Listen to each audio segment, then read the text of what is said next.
नमस्कार मंडळी. फ्लेवर तोच पण डेकोरेशन काहीतरी युनिक. चला तर मग करूयात सुरुवात. सर्वात अगोदर आपण वरचा हा डोम शेप काढून घेऊया. हा केक बेस मी 1 किलोसाठी बनवलेला आहे. केक बेस बनवण्यासाठी मी 8 इंचाच्या टीनचा वापर केलेला आहे. मेजरिंग कपप्रमाणे 2 कप होममेड केक प्रीमिक्स मी घेतलेला आहे. वजनी प्रमाण म्हणाल तर एक 370 ग्रॅम प्रीमिक्स मी इथे वापरलेला आहे. पहिली लेअर आपली अगदी व्यवस्थितरित्या कट करून झाली आहे. याच पद्धतीने मी दुसरी लेअर देखील कट करून घेते. केकची दुसरी लेअर देखील आपली छान कट करून झालेली आहे. आपण अर्धा किलो केक बेसच्या देखील लेअर कट करून घेऊयात. यासाठी मी 6 इंचाचा टीन वापरलेला आहे.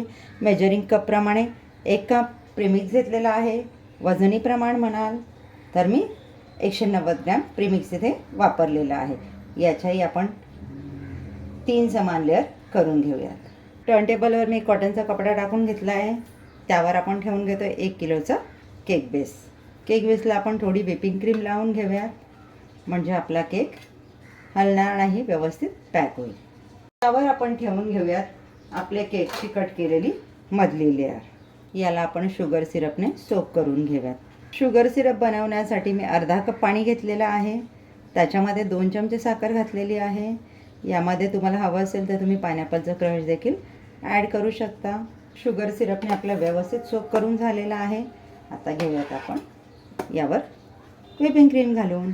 ज्या वेळेला तुम्ही केक बेस शुगर सिरपने सोक करता त्यावेळेला अगोदर कडेकडेने शुगर सिरप घाला आणि मग मध्ये घाला.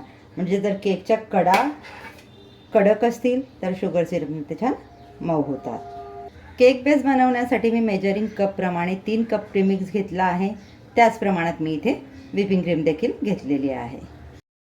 वर घालून घेते मी पायनॅपल क्रश अंदाजे 1 ते 1.5 चमचा. तोही आपल्याला व्यवस्थित स्प्रेड करून घ्यायचा आहे.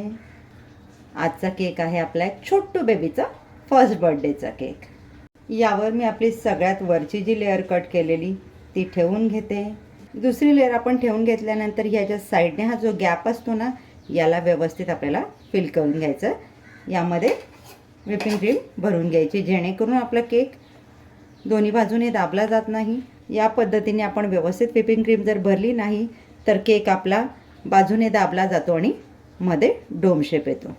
त्यामुळे तुम्हाला ही स्टेप न चुकता करायची आहे, म्हणजे केकचा जो तुमचा शेप आहे ना, अगदी छान गोल आणि व्यवस्थित येईल.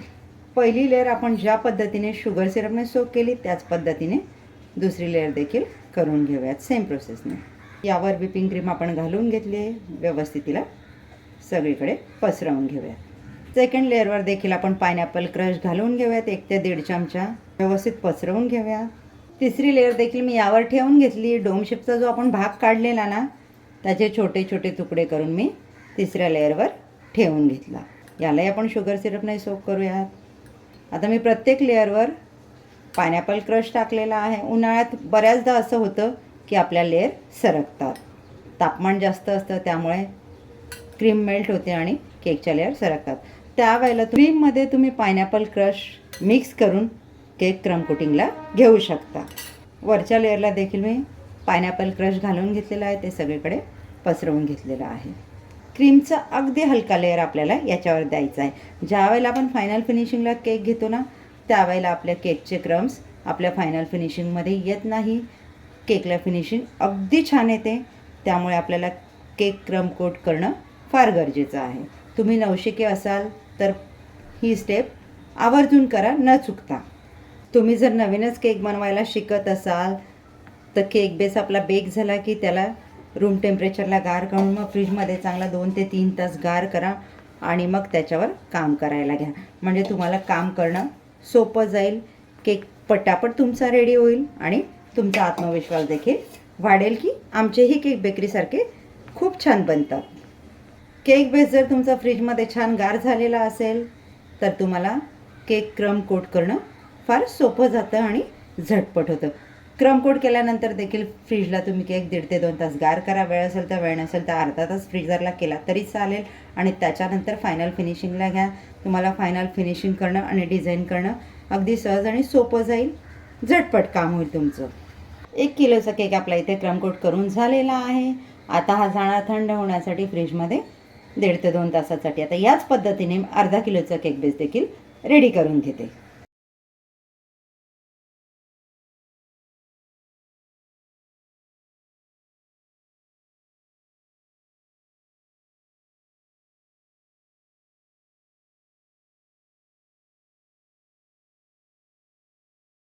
अर्धा किलोचा केक देखील आपला क्रम कोट करून झालेला आहे. आता हाही जाणार गार होण्यासाठी फ्रीजमध्ये. केक आपला छान गार झालेला आहे. याला आपण फायनल फिनिशिंगला घेतलेला आहे. क्रम कोट केलेला असल्यामुळे केकचे क्रम आपल्या फायनल फिनिशिंगमध्ये जरा देखील येत नाही आहेत. बाहेरील बाजूला आपली क्रीम व्यवस्थित लावून झालेली आहे. आता टर्न टेबल आपण फिरवून घेऊयात आणि एक लेवलला करून घेऊयात. आपण वरच्या बाजूला देखील आपल्याला व्यवस्थित क्रीम एकसारखी पसरवून घ्यायची आहे. केकला आपलं दोन्ही बाजूने व्यवस्थित क्रीम लावून झालेलं आहे. माझ्याकडे प्लॅस्टिक स्क्रॅपर आहे. याच्याने मी आता व्यवस्थित फिनिशिंग करून घेते. केकचं सामान ज्या दुकानावर मिळतं त्या दुकानावर हे स्क्रॅपर मिळतात. तुमच्याकडे फाईल असेल फोल्डर, त्याचे देखील तुम्ही चौकोनी तुकडे करून इथे वापर करू शकता. या पद्धतीने आपल्याला व्यवस्थित एजेस करून घ्यायच्या आहे. 1 किलोचा केक आपला इथे आयसिंग करून झालेला आहे. एजेस बघा किती छान आलेले आहेत. आता याच पद्धतीने मी अर्धा किलोचा केक देखील रेडी करून घेते. अर्धा किलोचा केक देखील आपला आयसिंग करून झालेला आहे. स्क्रॅपरवर मी 2 ड्रॉप ब्लू कलरचे घालून घेतलेले आहेत. रेड करून घेतलेला आहे आणि आता आपण ब्लू कलर आपल्या केकला लावून घेऊया. मला कस्टमरने सांगितलं की जितका कमीत कमी कलर आपल्याला वापरता येईल तितका केकवर वापरायचा आहे. या पद्धतीने कलर वापरून देखील आपला केक छान डेकोरेट होतो आणि शेडही खूप सुंदर येतात. मिक्स शेड ब्ल्यू व्हाईट असे मिक्स शेड केकला आपल्या छान येतात. हाफ केजीचाही आपण याच पद्धतीने रेडी करून घेऊया. हाफ केजीचा केक देखील आपला कलर करून झालेला आहे. 1 किलोच्या केक बेसवर मला अर्धा किलोचा केक बेस ठेवून घ्यायचा आहे. त्यासाठी मी त्याला या पद्धतीने मार्किंग करून घेतलेली आहे. या पद्धतीने माझ्याकडे डॉवेल स्टिक आहेत. याचे मी छोटे छोटे तुकडे करून घेतलेले आहे आणि आता मी यामध्ये इन्सर्ट करते. माझा हा केक जाणार आहे लांब. या पद्धतीने आपण यामध्ये स्टिक इन्सर्ट करून घेतलेले आहे. यावर आता ठेवून घेऊया आपण आपली दुसरी लेअर. दुसरी लेअर मला केक बोर्डवरून उचलून घ्यायची आहे. त्यासाठी अगोदर ह्या पद्धतीने मी पॅलेट नाईफ आतमध्ये टाकून घेते. हळूहळू टर्न टेबल फिरवत जाते म्हणजे सगळ्या बाजूने आपल्या कढा ह्या मोकळ्या करून घेऊया. अलगद मी याला पॅलेट नाईफवर उचलून घेतला. आधी ॲडजस्ट करते कसा ठेवायचा आहे आणि मग हळूच पॅलेट नाईफ आपली काढून घेते. सेकंड लेअरही आपण केकवर व्यवस्थित ठेवून घेतलेली आहे. केकची डिलिव्हरी आपली लांब जाणार आहे. लेअर त्याच्या हलायला नको म्हणून आपण मध्ये देखील एक डॉवेल इन्सर्ट करून घेतो आहे या पद्धतीने, जेणेकरून आपला केक ट्रॅव्हलिंगमध्ये सुद्धा स्थिर राहील, हलणार नाही. आता याला घेऊयात आपण डेकोरेट करायला. केकला खाली डिझाईन करण्यासाठी मी पायपिंग बॅगमध्ये छोटं मोदक नोझल घालून घेतलेलं आहे. तर या पद्धतीने आपण खालच्या बाजूला डिझाईन करून घेऊया. अगदी छोटे छोटे डॉट्स. केकला सर्व बाजूने आपले बॉर्डरची डिझाईन करून झालेली आहे.